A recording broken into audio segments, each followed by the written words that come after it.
Hey there, I'm Tyne for TK24 Sports. Now on today's show, Game Day Hype Day, we're taking a look at Arsenal versus Aston Villa.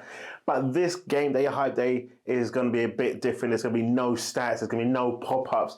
This is just has to be raw talk for Arsenal Football Club. So if you're ready, you're new to the show, you know the drill on this part. Don't skip. Do not end the show before it even finishes because I've got to get this off my chest. You ready? Here we go. Okay, Arsenal versus Aston Villa. We do know already the amount of games that they have played together, played against each other, should I say, Arsenal have always been the more victorious. But in the last 3 games, Arsenal have failed to beat Aston Villa. The last time Arsenal beat Aston Villa was 2019, and that was, of course, at the Emirates, a 3-2 victory, where Arsenal just about won. It's got to the point now where whoever Arsenal plays, there's no guarantee there's going to be a victory, let alone a draw, more than likely a loss. Now, this is how far Arsenal have fallen. Now, Mikel Arteta has a job in his hands. Should he not win this game, I'm telling you right now, should he not win this game tonight, you thought the Arteta out protest brigade was bad on Twitter, bad on YouTube, bad on everywhere where you walk around. It's going to be carnage tonight, pretty much like venom. It's not going to be a pretty sight. The majority of the fans now do not want Mikel Arteta to stay. So good knows what's going to happen tonight if Arsenal do not get the 3 points. They should have beaten the team, on Monday Night Football when they played Crystal Palace and they just about got the draw for 2-2. If they won that game, they would have been 1 point behind United. If they won tonight, they then would have leapfrogged back into the top 4 conversation, and that would have given Arsenal fans new hope. But right now, yet again, Arsenal languish in the bottom half of the Premier League table with this man in charge, Mikel Arteta, who has no clue about his formations, his best teams, buying £150 pounds worth of players, and yet they're still struggling. If they do not beat Villa tonight, this is going to be the scariest prediction I can possibly make. He'll still be in charge. The owners will follow down what United are doing with Solskjaer, but sometimes Solskjaer gets themselves out of trouble.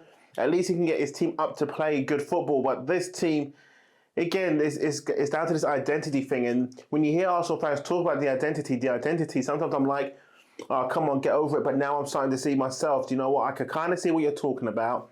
We don't know how this team's going to set up. We don't know how they're going to play. When I say play, we're talking about the way the formation is going to lay out, the way the players are going to be on the pitch.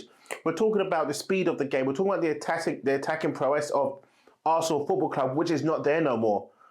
We're talking about a club with the DNA that's actually been stripped, and I mean stripped.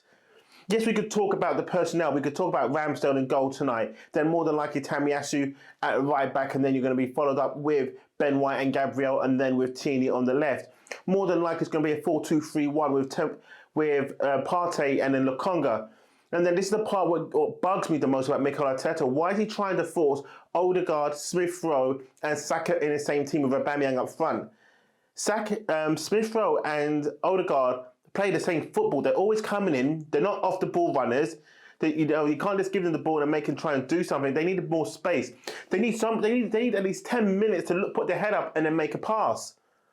Saka, on the other hand, needs to be dropped. Saka and Smith-Rowe need to be coming out of the team, in my opinion. I think you should go in there with Lacazette and then Pepe as well. And go with something like a 4-4-2 maybe. Change it up a bit. Make it a bit more solid. Make there be a shape to the team. The one against Crystal Palace was just embarrassing. There was no shape, there was no structure, and the game was just slow and boring. And this is what's coming under Mikel Arteta now. It's slow, boring football. The football is dreadful. It's dire. No matter how much positivity you can have in yourself, I'm setting myself up again last week. I said to my partner, do you know what? I'm setting myself up to fail here. And that wasn't being negative. It was just, you just kind of knew the reality. Those 3 games that Arsenal won on the bounce when they beat Norwich, Burnley and then Spurs was actually a false pretense because they went to Brighton and got the draw, which you thought, okay, do you know what? 3 out of 4 is not bad. Do you know what? Let's give the team a bit of credit. Considering at the start of the season when they lost, of course, against the Brentford and Chelsea and then Manchester City, it was just embarrassing. And this is what Arsenal's going back to now because these 3 games, they come back after the international break. They're going to what? They drew against Palace. Then what they're going to do? Drew or they're going to lose tonight against Villa, and then God knows what's going to happen in the next game after that. Arsenal need to do something.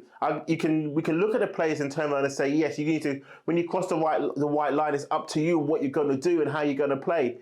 But to me, it comes from the manager.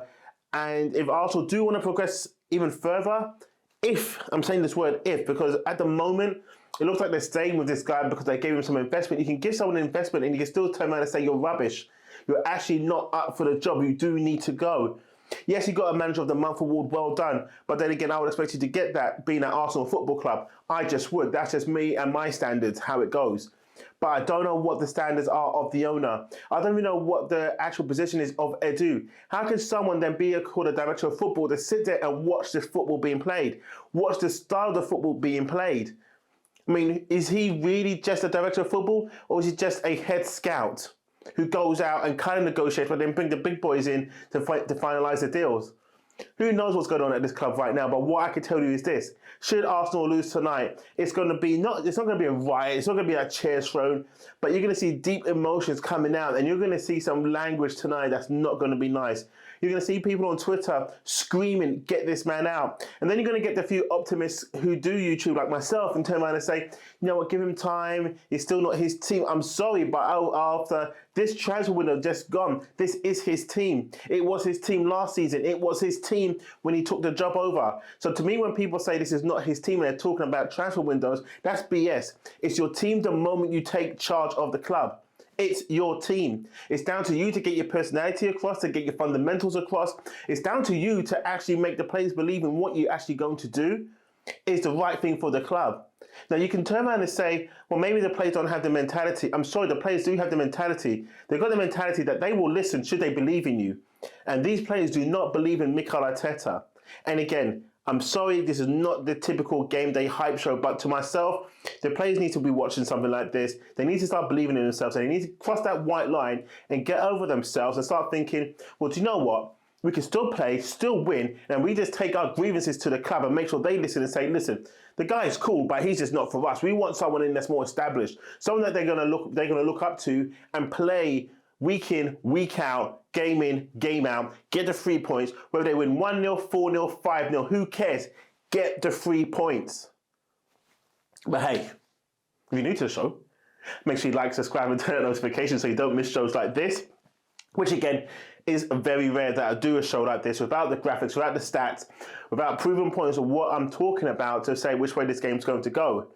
But I don't think this is the show for this type of game tonight. This game tonight just needs heart, determination, and you do not mess up. Because I'm telling you now, Arsenal players, should you mess up tonight, Arteta, should you mess this one up tonight, you might as well just fear the worst. Because if Steve Bruce can go, you can go.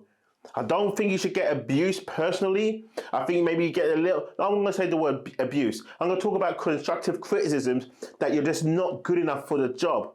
You may be good enough later on, but this shouldn't be the stepping stone for you to launch your career. This shouldn't be the club for it. You should maybe start off in Division 2 or maybe League 1 or the Championship and proving yourself from there, at least. Why Arsenal Football Club? I don't know. But anyway, thanks for watching the show today. I hope Arsenal win. But then again, Villa's going to come up. Danny Ings is going to play. Emi Martinez in goal. The guy's going to come back. He's going to make some noise. Every save he makes, Arsenal fans are going to groan. This is just going to be a really, really tough game. And I think Emi Martinez may have a worldie of a game. I think if Buendia plays as well, it's not going to be a great game for Arsenal. Ollie Watkins going to come back and score some goals again. Remember the last time they played at Arsenal at the Emirates and they just trounced them 3-0. Then they trounced them again at Villa Park.